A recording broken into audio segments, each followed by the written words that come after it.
Hi, everybody. It's me, Fran Drescher. I'm the founder and visionary of the Cancer Schmancer movement, and we're here to bring you Corona Care for You, a new series designed to help you gain information, knowledge, empowerment in a time of fear and confusion. So let's welcome Elissa Goodman. Thank you so much for being here.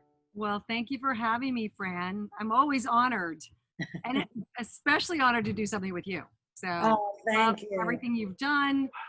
Everything you've provided for people is exceptional. So it's Well, platform. you are such a exemplary person of what we try and educate, motivate, and activate our members to be more like, because you are what you eat and you are what your eating's eating. Yes. And we always promote mind, body, and spirit balance and being the thermostat to recalibrate all the interferences that may throw you sideways sometimes. So let's talk.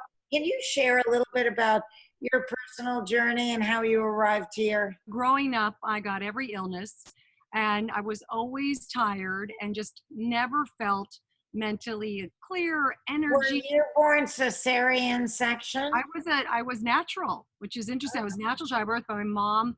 I don't think she breastfed me for very long in those days. So, it was I 19. don't think I was breastfed at all. I'm not sure I was either. I never, I should have asked because I love asking that question with my clients.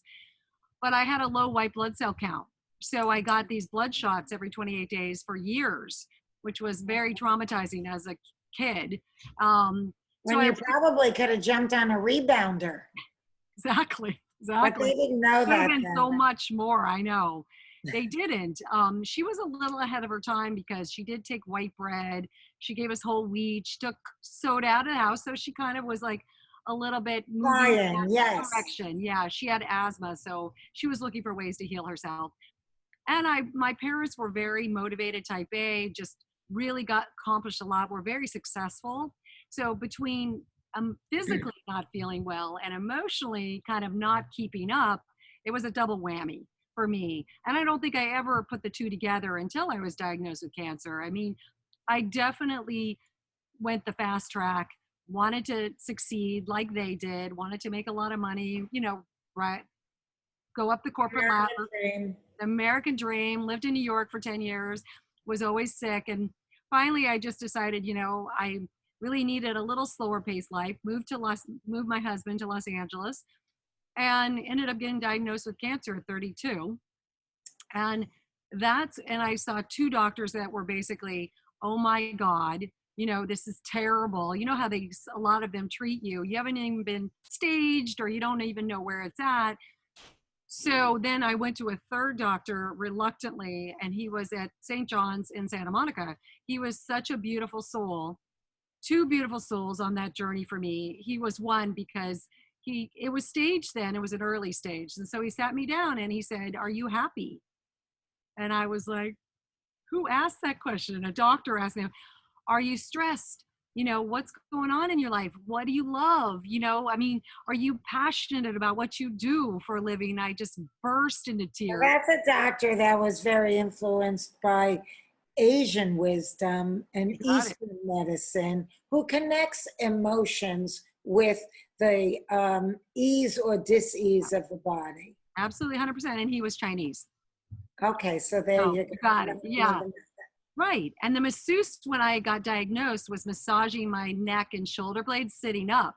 And she felt a lymph node on my shoulder blade, but I would not have known what any, symptoms were because I always felt crappy. So that was also another godsend. She goes, "You got to get this checked out." So I went down the road with what he said to me. I knew I wasn't happy. I knew I wasn't feeling settled. I didn't feel good enough. I was always overcompensating. I was massively stressed. And because I was always tired, I was eating really crappy and trying to keep my energy up. Of course, a lot of sugar and caffeine and the usual. And in those days, Atkins diet was the big thing. So a ton of animal protein. It was just not a very healthy existence. And then when I was diagnosed, I dove into holistic modalities. and basically went into therapy, did yoga, started juicing, became a vegan, went and got colonics. It was LA, by the way. So went to see a naturopath, did all of those things, started taking supplements, and I did half the radiation that I was supposed to, and I chose not to do any chemo. So it was a little scary because I wasn't doing what the doctor said. I knew in my gut that I could heal from this. And I knew it was a wake-up call to tell me, get your ass, in gear, girl. This is not working for you. Your body do you want to live like this for the rest of your life? And I was like, absolutely not. So I healed, and I was really lucky. Now, I love this story particularly because I think that it's a good message for our members, particularly our younger members who are currently thinking that they're immune from the COVID virus. Because I think here you were 32, so you're a young woman, but you were driving your body really hard and you were disconnected from your pain. Totally. And that became a perfect storm to express itself in your body as a disease. Right. And a lot of the people today with COVID, we're seeing young people too getting it and not doing that well if they too, don't honor their body in the way that they should because they think they're young and they've got plenty of time to worry about that. So they drink and they smoke in excess, right, and maybe do recreational drugs, right, and drive their body really hard by not getting enough rest and partying very hardy and, eating processed foods and a lot of soda that's high in acid and corn syrup sweeteners. And, artificial sweeteners. it's just this cacophony of things that begin to erode. And then with all of that, everybody's carrying baggage up here. Half the time, if you're abusing yourself that way, it's because you're trying to numb yourself from your pain. Yeah. We all have trauma. We all have past trauma, and it's documented those first 7 years. You really, that's 100% of your trauma downloaded into your system. So everybody always has some form of trauma. Maybe it was a slight kind of trauma. It wasn't maybe hardcore death or divorce or abuse, but we all have something where someone said we weren't pretty or not, we weren't smart or those things. And those messages are playing in our subconscious, which is 90 to 95% of how we operate. And then what it does, as you very well know, preaching to the choir, it downregulates your immune system. So you're immune compromised when those negative thoughts are happening and they're going consistently. So you're right. I feel like almost that psychological, emotional component of illness, cancer, autoimmune, or getting the virus is huge. And I have to tell you, I had to learn this. I didn't do it automatically. I mean, there was a time in my life when I was, I think, 25 years old, and I got raped at gunpoint in my home by a stranger who was out on parole. And that night, I started smoking cigarettes, even though I had quit, and I had a joint in the other hand, like this. That's what I was doing that night. Right. And then I had to quit smoking again, and it occurred to me that I did something, I was hurting, and I did something that would hurt me more. Right. Even though maybe it was a momentary pacifier, in the long run, that's not what you should do when you're in pain. Right. And I vowed to myself, I promised myself that if ever anything else happened to me, I was never going to take the low road. I was going to maintain self-control, and I was only going to be doing what would make me feel better in terms of health. Yeah. And so when I got the cancer, of course, I didn't succumb to those urges of momentary whatever that in the long run is not good for you. So I would venture to suggest that a lot of people that drink too much, smoke too much, and party too much are actually numbing themselves from something that they probably should look at, because that whole picture of not dealing with pain and then abusing your body is setting you up for failure when the shit hits the fan like it's doing now. You know, if you can heal from stage 4 cancer, you can heal from getting COVID. So you basically can, I feel you can heal from anything. Absolutely. You know, most people do heal from the COVID virus. Many people don't even know they have it. Some people get very mild versions of it. Other people get what seems like a flu, and it lasts for like 10 days, and then they get better. And then there are those people that really fall victim to it very hard. We're worthy of healing and, you know, that's interesting too. Living the best life we can. You mentioned that you were vegan. Now, one of the doctors that I've interviewed in this series is a big proponent of eating a lot of animal protein, not necessarily keto, but just eating at least 4 ounces per meal per day to support the musculatory system. She's somebody that coins herself as a muscular-centric medicine doctor. And she believes that the muscle, which is the largest organ, with so many impacts on the body, and helping with so many different things, must be very strong. I am not 100% vegan. I was when I was diagnosed with the cancer. I did that for a while, but I actually am 80% plant-based vegan, 20% I will eat a little bit of animal protein. So I love fish. I'm very much more of a pescatarian. The vegan lifestyle doesn't. Worried about mercury overload or heavy metals? I am worried. I'm a little bit worried about all of it, but not enough worried that it stops me from living my life. Trying to do wild or wild? Yes, wild. Yes. And I also Do you like fresh water versus, ocean water? I usually I eat Norwegian salmon, like, Atlantic Norwegian is more the kind that I go for. But basically I have it twice a week. So it's, when you look at 21 meals in a week, right? 3 meals a day for 7 days, 2 fish meals is not going to be a ton of mercury, potentially.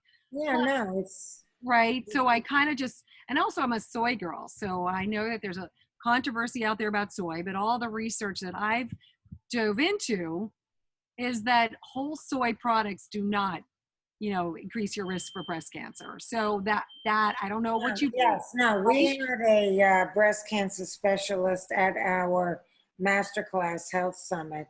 And she said for years, she told people don't eat soy because you're at risk of estrogen stimulated breast cancer. And then she realized that it's actually a different kind of estrogen. And actually, if you eat it, it helps suppress the other kind. I love tofu. It obviously has to be organic and non-GMO.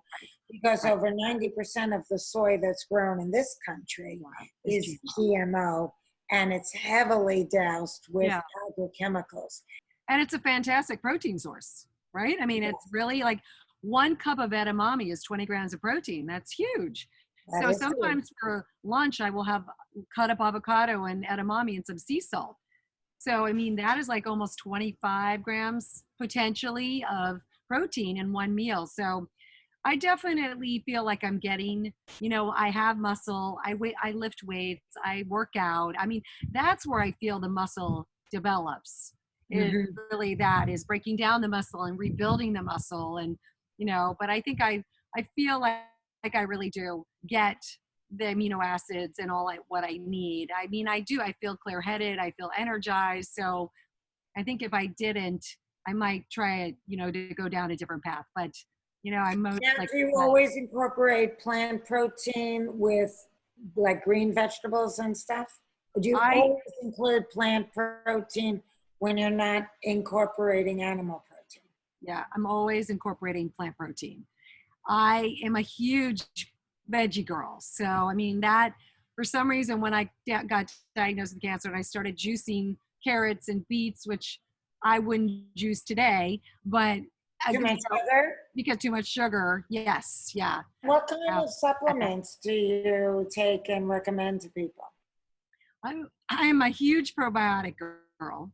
So I do take a Genuine Health probiotic. It's like 50 billion from Canada, which I try every supplement. I love supplements.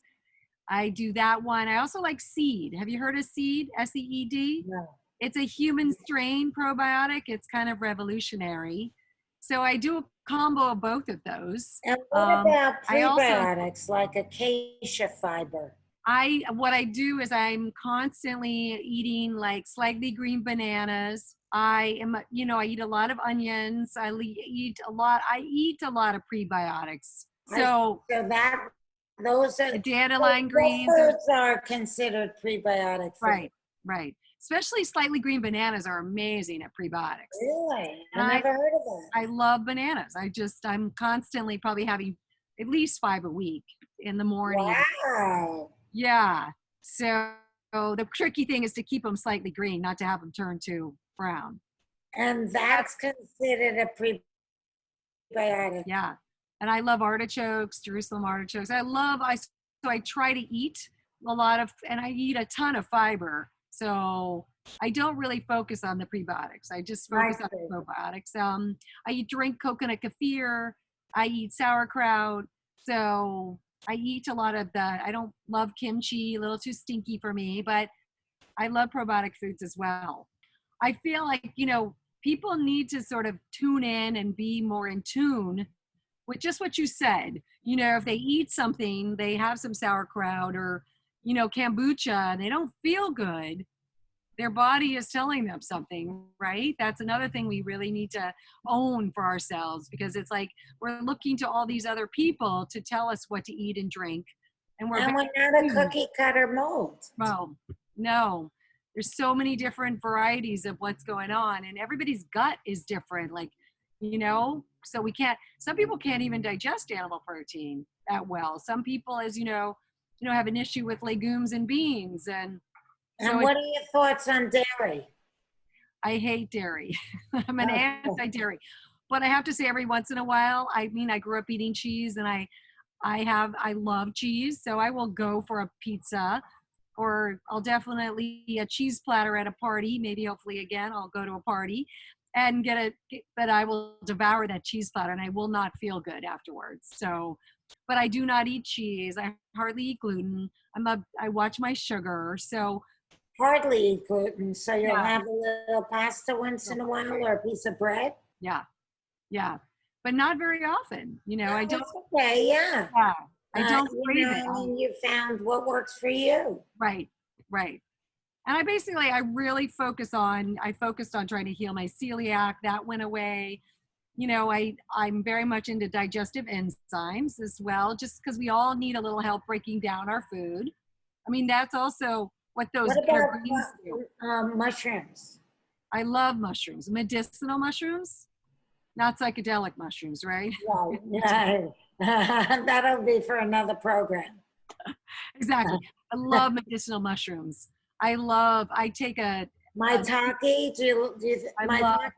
All the mushrooms. A good one. All the mushrooms. Any mushroom. Yeah. Anything that you would find in the supermarket, eat. Plus, I love to take mushrooms. So I definitely reishi is a huge one. Chaga. All those things help me heal with my Hashimoto's. And also you have a website, right? ElissaGoodman.com. And you can learn about what Elissa's doing and all these wonderful things that she talks about. It will be a real mind expanding education, and there's no downside. It's Yeah, all, true. offered to you to pivot your life towards a healthier tomorrow. Yeah. So thank you so much. Thank Thank you. you, Elissa, and be well, and God bless you. care. You look God great. bless you. Happy birthday. Thank you. Thank you. And I want to thank our viewers for tuning in to Cancer Schmance's Corona Care for You. And I hope that all of this is helping ease your mind, reduce your stress, and allay your fears. You're not helpless, you're not hopeless. There are things you can be doing right this minute to help you, and we're here to help you help yourself. So thank you very much. Keep coming back to cancerschmancer.org because we're going to continue to post more interviews like this. So peace. Hi everyone, it's me, Fran Drescher. Well, I hope you enjoyed Corona Care for You.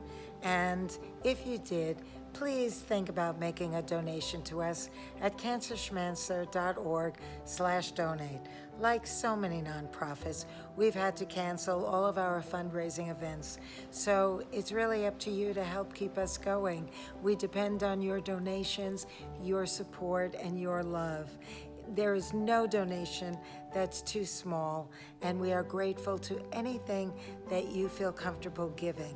And continue to come in to the Cancer Schmancer Corona Care for You series because we are constantly posting new content, and we hope that it's helpful to you and your family. Don't forget to donate. We really appreciate your support. Thank you.